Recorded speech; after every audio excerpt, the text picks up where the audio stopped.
बिस्मिल्लाहिर्रहमानिर्रहीम नाजरीन तुसी वेख रहे हो SPPN न्यूज़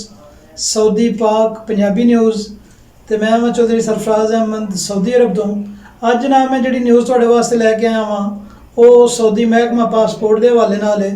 सऊदी महकमा पासपोर्ट ने जुलहज 1445 एक माह के दौरान जोड़ा वे इंतजामी कमेटियां नाल रल के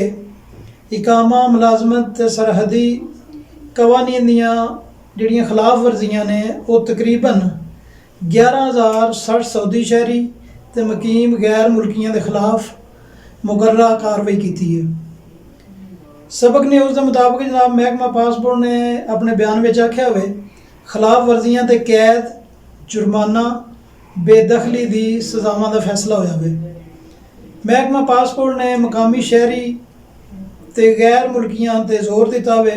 कि वो जोड़ा इकामा मुलाजमत ते सरहदी कवानीन की खिलाफ वर्जी करने वाले किसी भी बंदे ने सफ़र रोज़गार रहायश या किसी भी तावन तो गुरेज करन अगर वो इन्हां विच मुलवस पाए गए इकामा मुलाजमत सरहदी अमन कवानीन की खिलाफ वर्जी विच ते उन्हां दे खिलाफ कानूनी कार्रवाई होवेगी। इकामा मुलाजमत और सरहदी अमन कवानीन की खिलाफ वर्जी करने वाले दे बारे महकमे इतला दियो तो एक अच्छा शहरी एक अच्छा पाकिस्तानी होने का सबूत दियो तो दुनिया के जोड़े भी खिते ते रहो इंसानियत के काम आओ इंसानियत की खिदमत करो।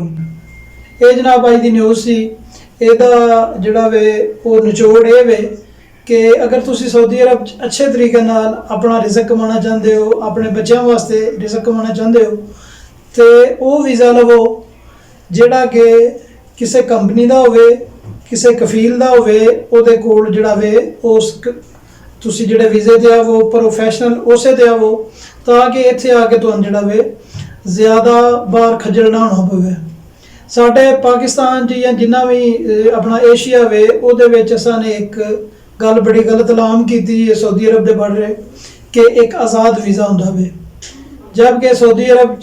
इस ट्रेंड का कोई वीज़ा नहीं ये सिर्फ जोड़ा वे एजेंट सन जोड़ा वे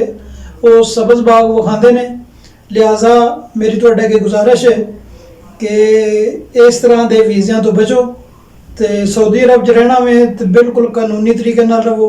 अल्लाह की ज़ात ने इत्थे वाफर रिज़क दिता होवे इत्थे कानून नज़र आउंदा वे इस वास्ते जोड़ा वे कानूनी तरीके नाल रहो तो इंशाअल्लाह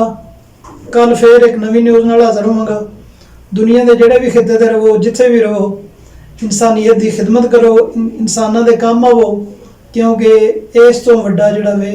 वो कोई तुहाडे वास्ते इनाम नहीं कि अल्लाह की ज़ात तुहाडे कोलों